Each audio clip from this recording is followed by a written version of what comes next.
and welcome to Dolly Dreamland's 12 Days of Christmas Stories. Every day, from now until Christmas, one of your favorite characters from Dolly Dreamland will read you a Christmas story. I have a special seat for you right here by the fire.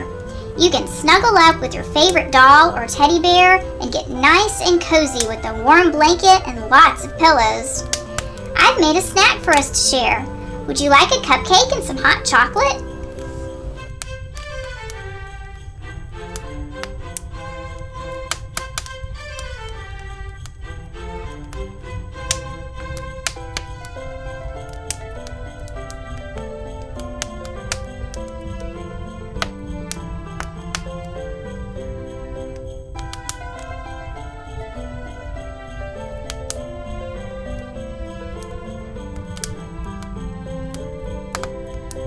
Today's Christmas story is Rudolph the Red-Nosed Reindeer, adapted by Rick Bunsen, illustrated by Arcadia.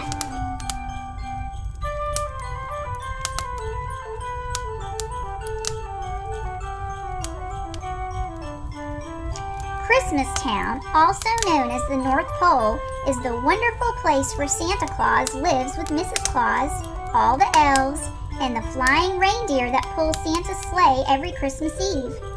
Nowadays, Christmas Town is a happy place. The elves make toys, the reindeer fly, but in the old days, everyone had to watch out for the abominable snow monster. He was big and furry and hated anything having to do with Christmas, and he liked to eat reindeer.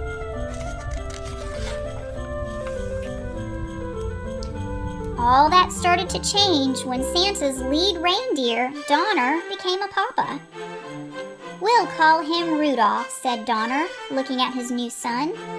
Suddenly, Donner and Mrs. Donner saw a bright light. "He's got a shiny nose," said Donner in surprise. "I'd even say it glows." Santa came to see the new arrival, but then he saw Rudolph's nose. "Let's hope this glowing stops if Rudolph wants to make the sleigh team," Santa said. "We can't have any shiny noses flying through the sky." So the Donners put a little cover on Rudolph's nose.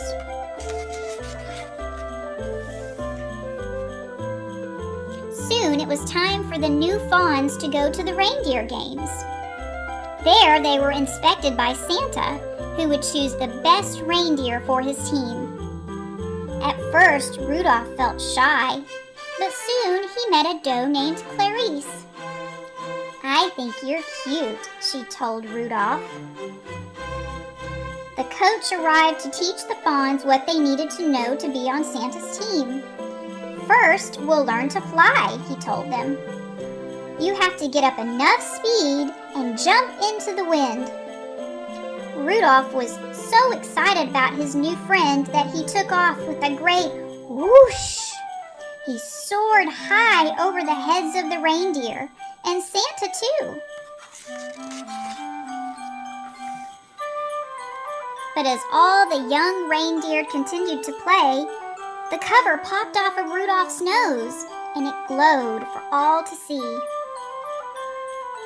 At first, the other reindeer were frightened, but soon they began to laugh and call poor Rudolph names. "Rudolph the Red-Nosed Reindeer," they jeered.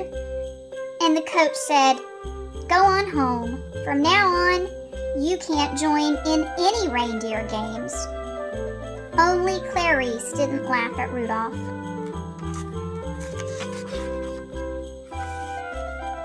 Poor Rudolph wandered off alone. Soon he met an elf who was hiding in the woods. "My name is Hermie," said the elf. "I want to be a dentist, but right now I'm just an elf who doesn't belong." "And I'm a red-nosed reindeer," sighed Rudolph. The pair decided to be friends and to run away together. They hadn't wandered far when they heard the terrible roaring of the abominable snow monster. "It's my nose," said Rudolph. "The monster sees it, and it's coming after us."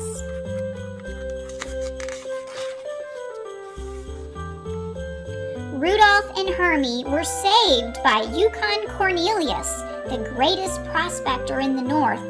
"Jump on my sled," said Cornelius, "and we'll run like crazy." But no matter how fast they went, the monster stayed close behind. Finally, they were trapped at the water's edge. Cornelius chopped the ice with his axe, and the friends floated safely away. They floated all night and landed on a strange island where they were greeted by a puppet that sprang from a box. "I'm the official sentry of the island of Misfit toys," said the puppet. "My name is Charlie, and that's why I'm a misfit toy. No child wants to play with a Charlie in the box."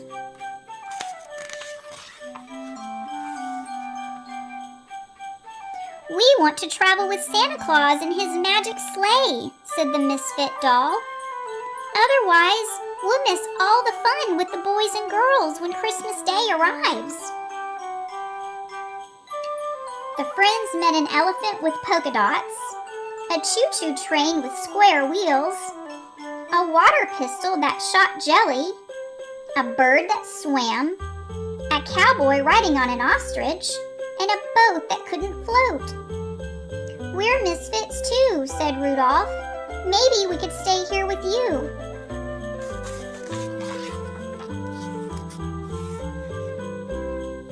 But the king of the island would let them stay for only one night. "This island is for toys alone," he said. "A living creature cannot hide here. But you can help us. When you return to Christmas Town, tell Santa about these homeless toys. I'm sure he can find girls and boys who would be happy with them. A toy is never happy till it's loved by a child." That night, when Hermie and Cornelius slept, Rudolph lay awake. "My nose will only bring my friends more danger," he thought. "I must go off on my own." But as he wandered alone in the snow, Rudolph realized that he couldn't run away from his troubles.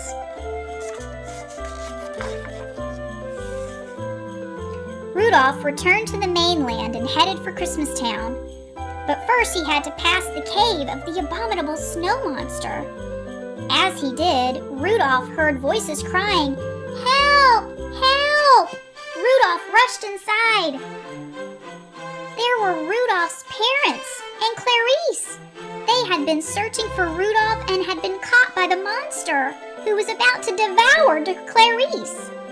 "Put her down!" Rudolph cried, butting the surprised monster with his little antlers.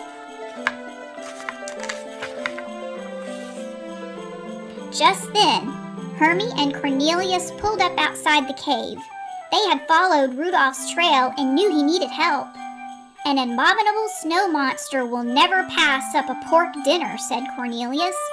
"Hermie, you sit outside the cave and oink like a pig. When the monster comes outside, watch out." Hermie approached the mouth of the cave. "Oink, oink," he called. The monster dropped Clarice and rushed outside. At that moment, Cornelius pushed a giant snowball down on top of him. Splat!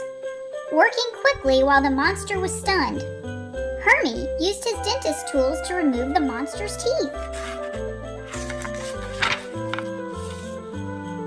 Back in Christmas Town, Rudolph told how he and his friends had defeated the abominable snow monster. Everyone realized that misfits have their place too. Rudolph told Santa about the misfit toys. "As soon as the storm lets up, I'll find homes for them," Santa promised. Then the weather elf handed Santa his report. Santa gasped. "The storm won't subside by tonight. I won't be able to fly my sleigh." Suddenly, a flash of light caught Santa's eye. "Rudolph," he said, "what a beautiful, wonderful nose. Won't you guide my sleigh tonight?" "I'd be honored to," said Rudolph, putting on his jingle bells. "Okay, Rudolph," said Santa. "First stop is the island of misfit toys. Up, up, and away!" And with Rudolph leading the way, Santa soon found loving homes for all those lonely toys. Rudolph the Red-Nosed Reindeer, everyone sang, "You'll go down in history." And he did.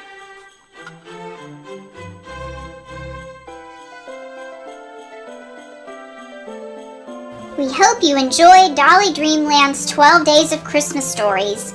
Please make sure to subscribe to our channel and watch some of our other videos and playlists. All of us here at Dolly Dreamland wish you and your family a very Merry Christmas. Ho, ho, ho!